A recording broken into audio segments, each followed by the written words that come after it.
Right, good morning. Was that too British? Thank you. Following Ilan's lead, I feel like I need to say I have had a genetic test.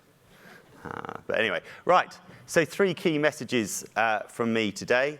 Number 1, there's a wall of money and interest going at genetics, and I firmly believe that genetics is going to improve health outcomes throughout a person's lifespan, which of course is very welcome.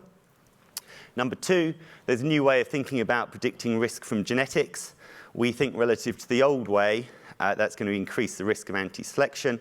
And for a disease like breast cancer, we think that increase in the impact is going to be about 5 times that comes from the traditional way of thinking about genetics. And finally, one of the key future tenets of medicine is going to be precision medicine. Precision medicine treats individuals as individuals, and I think that raises some really interesting questions for the insurance industry around what we should be and could be doing with risk selection. Okay, so there are my 3 points. Does that sound like something that's worth listening for the next 25 minutes or so? Yes. I think I've just survived my first Remain vote. Fabulous.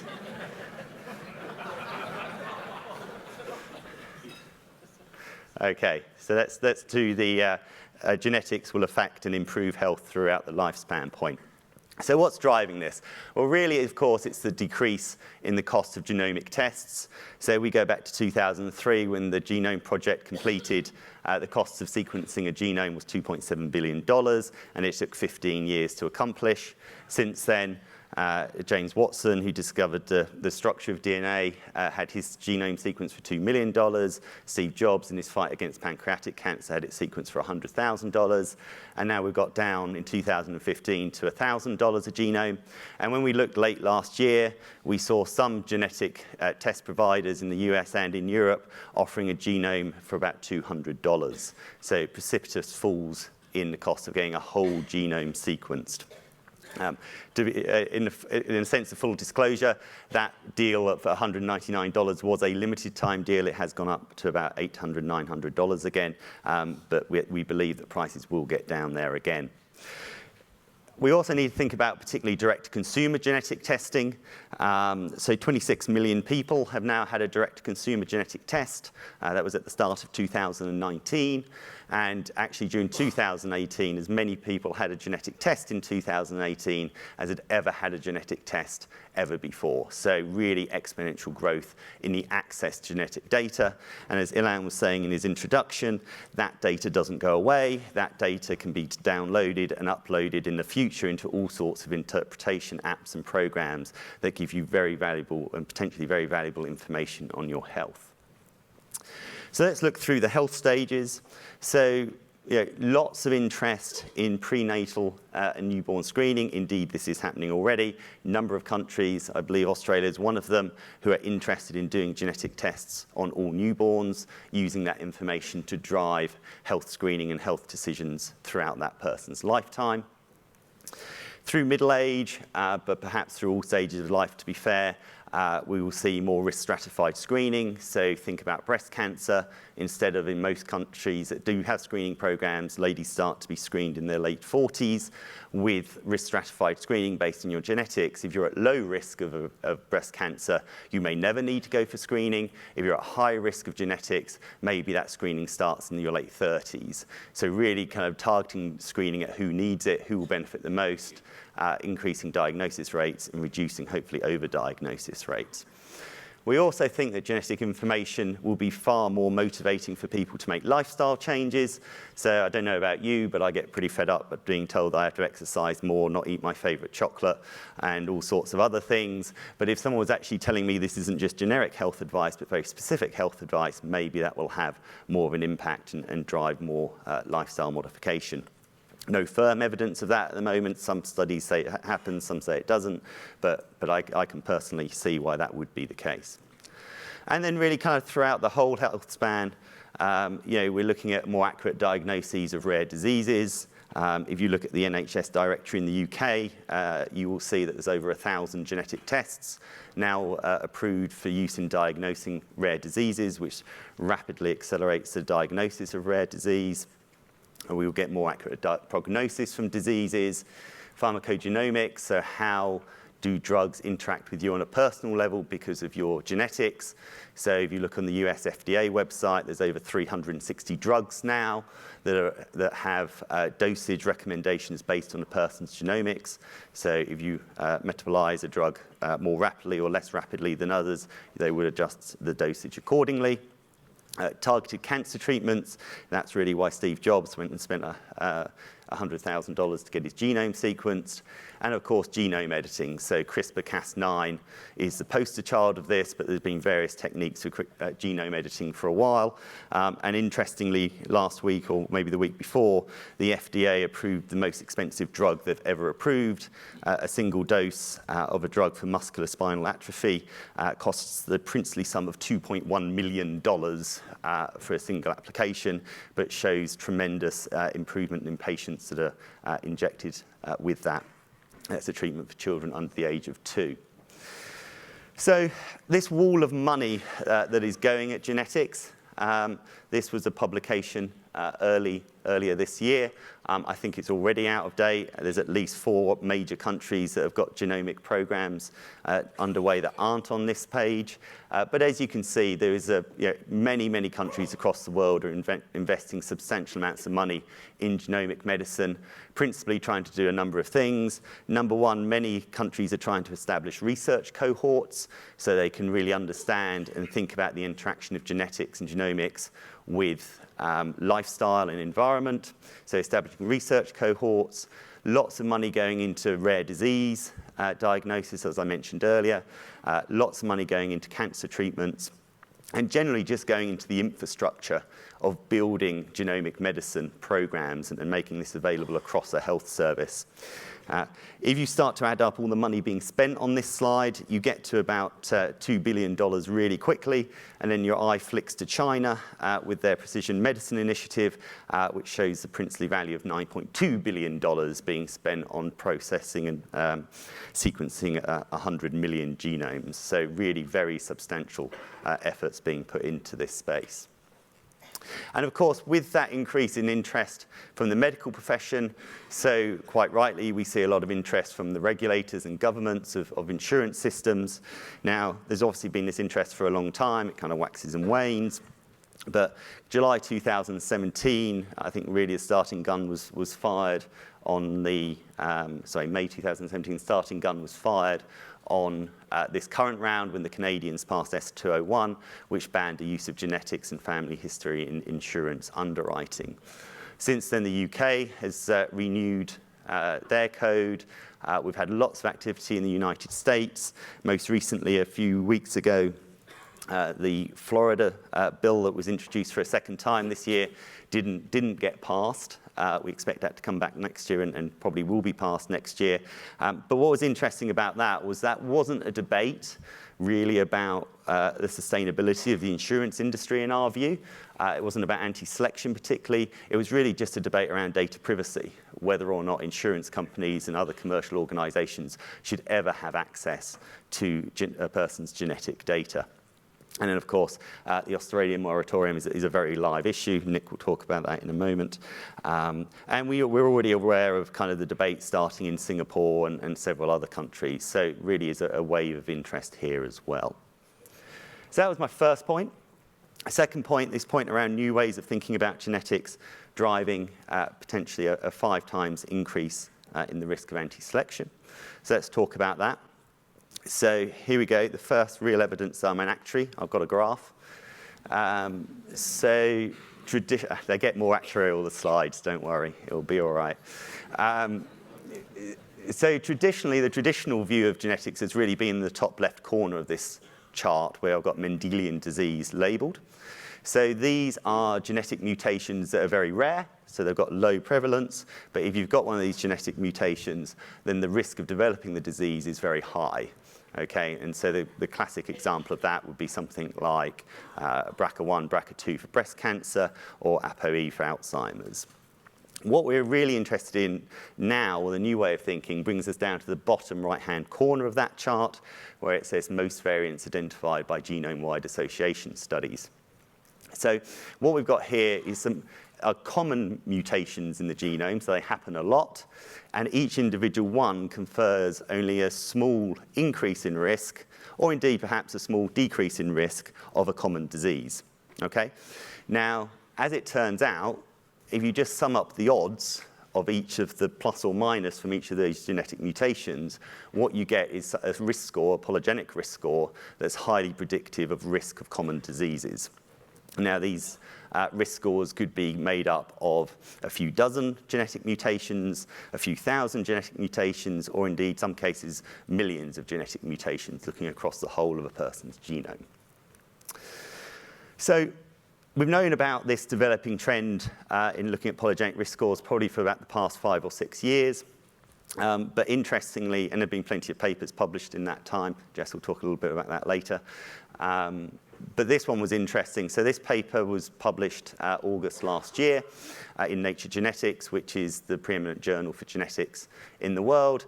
And really, this very much caught the imagination of the press in many, many countries, recognizing the fact that a relatively cheap blood test, some genomic testing, could really drive changes in the health service around screening and the like.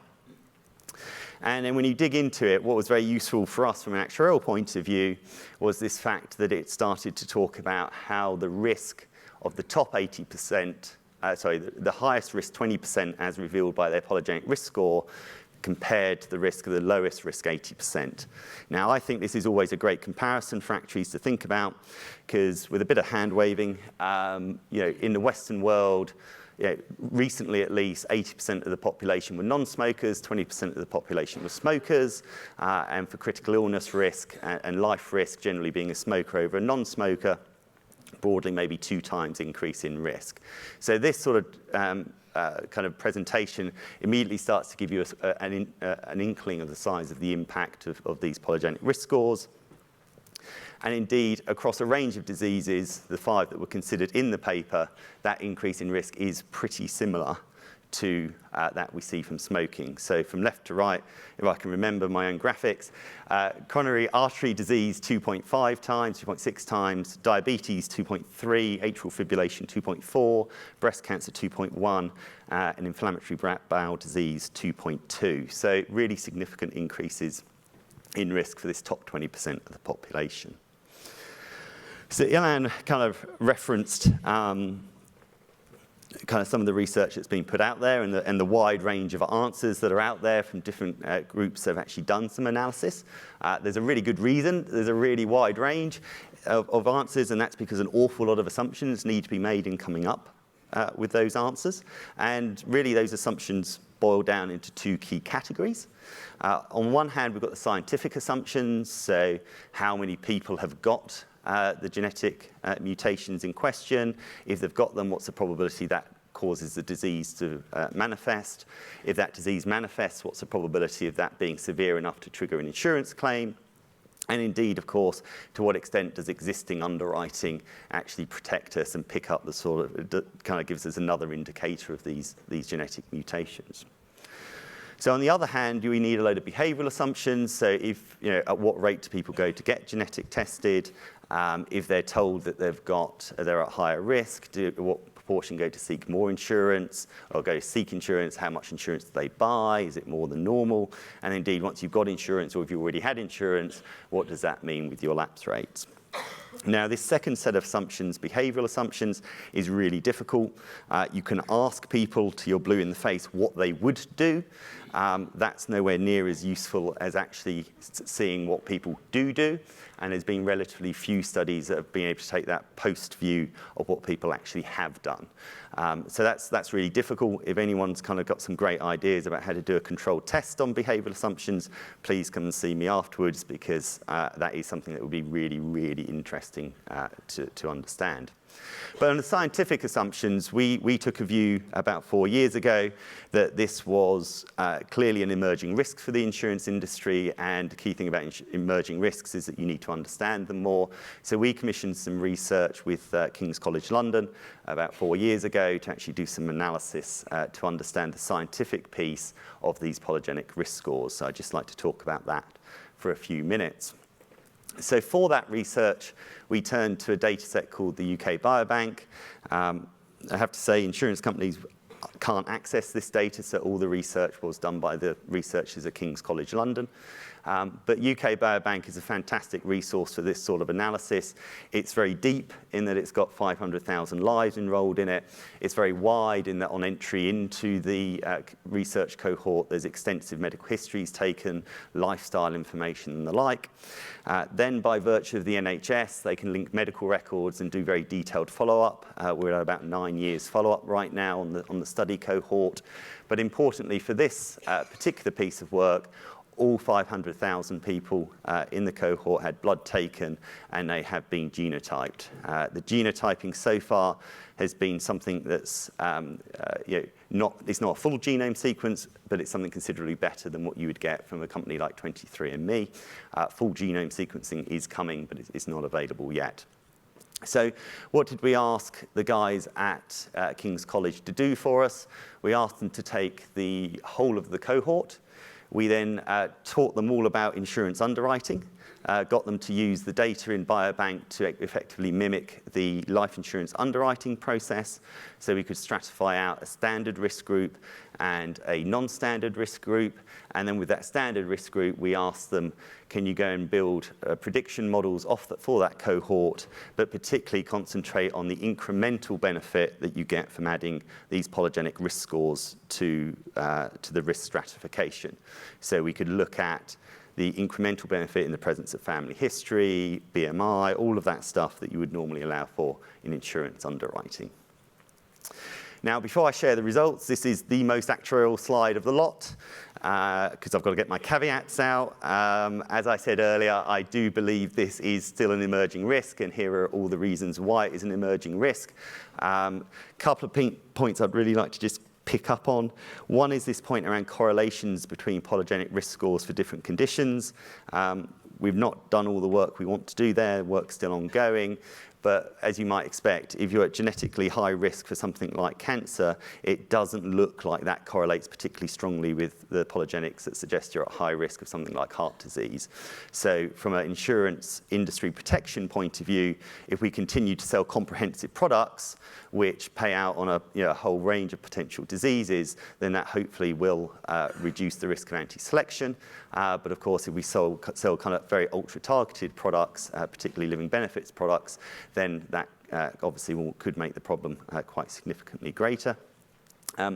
Second one up from the bottom, a lot of these studies are done on Caucasian populations, so still a lot of work to be done looking at other populations. And then the bottom one, we haven't, as I mentioned earlier, the great hope here is that by giving people genetic information, they will make lifestyle changes. Don't know if that's true or not, but we haven't allowed for that in our modelling at all, so that may mitigate the risk, again, from what we're showing here. So let's talk about the results. So this is an example for breast cancer. So per one of my earlier caveats, maybe this applies to maybe a female-only cancer cover from an insurance point of view. So these are the results from our analysis carried out by King's College. So we've divided the population into various percentiles, and that third column there shows the relative risk of developing breast cancer across those various percentiles. These results are very consistent with the ones that I showed earlier from the Kira paper in Nature Genetics. So that's the scientific assumption. This is a very simple example. I don't want to do anything complex. I think that we don't know enough to do something complex. I think simple is all you can do here at the moment. So then we make some assumptions about probability of purchasing insurance. We assume that if you are told you're at less than average risk, then you don't change your insurance buying behavior at all. There's loads of reasons why you would want to buy insurance. But if you are at increased risk, then we say you're more likely to buy insurance by a factor equal to half the increase in risk that you're at. We kind of made that assumption a long time ago because it was easy to explain. It does triangulate pretty well with the small number of papers that are out there. If anything, this is maybe relative to those papers. If anything, this may be underplaying the increase in buying behavior. Now, all of you know exactly what we do next. So what we do next is we multiply through that probability of change in insurance purchasing behavior. That perturbates our distribution, so we have a higher number of lives in the higher risk group. And then when you cross-multiply all that through, that gives you a 5% increase in incidence rates of breast cancer in that skewed population. And then if you look at BRCA1, BRCA2, so the Mendelian disease, if you apply the same assumptions on the same logic to BRCA1, BRCA2, that adds another percent to the risk, to the increase in incidence. And that ratio of 5% to 1% is my assertion that potentially there's a 5 times increase in anti-selection risk. Right, so final point then, precision medicine, kind of a quick one. So precision medicine is underpinned by genetics. It's the key element that doctors are hoping to treat patients in terms of ever smaller groups. So N of 1 gets talked about quite frequently as a phrase here.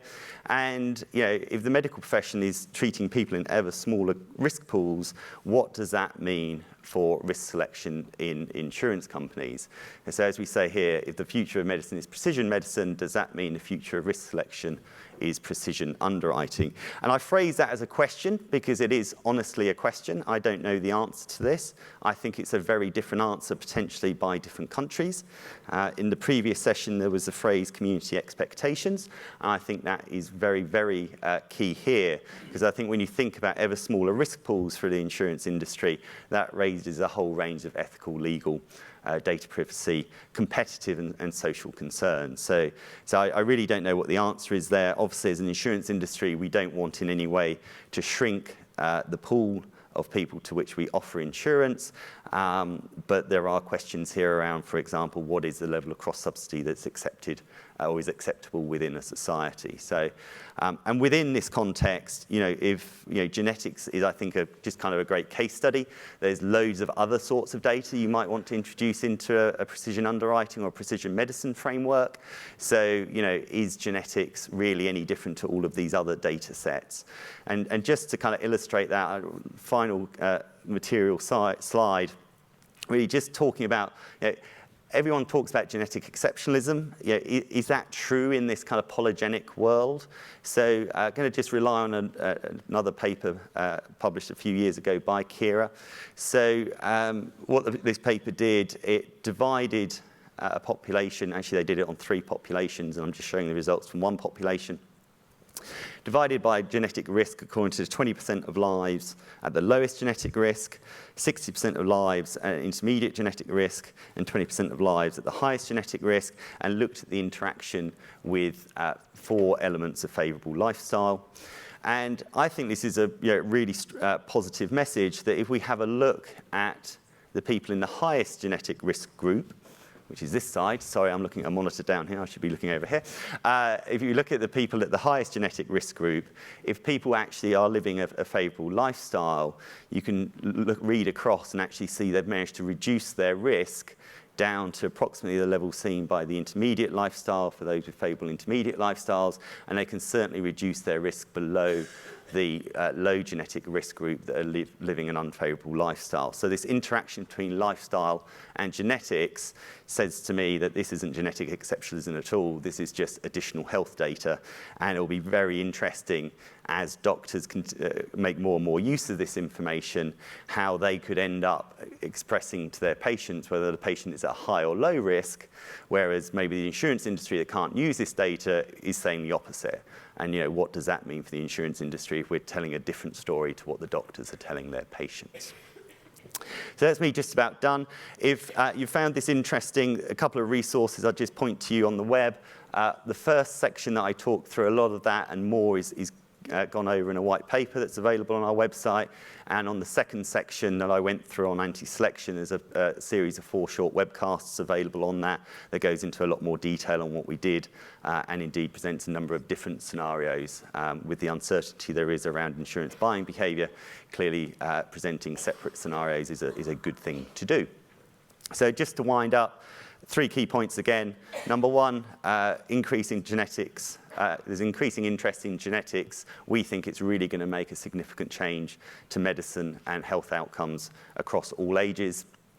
This new way of thinking about genetics, this polygenic risk score approach, we think could drive, well, certainly in the case of breast cancer, could drive a 5 times increase in the risk of anti-selection. And then finally, precision medicine, if that's happening in the world of medicine, what does that mean we should be doing in terms of risk selection in insurance? So there are my 3 points. Thank you very much for your attention. I'm going to hand over to Nick Kerwin from the FCS. Thank you very much.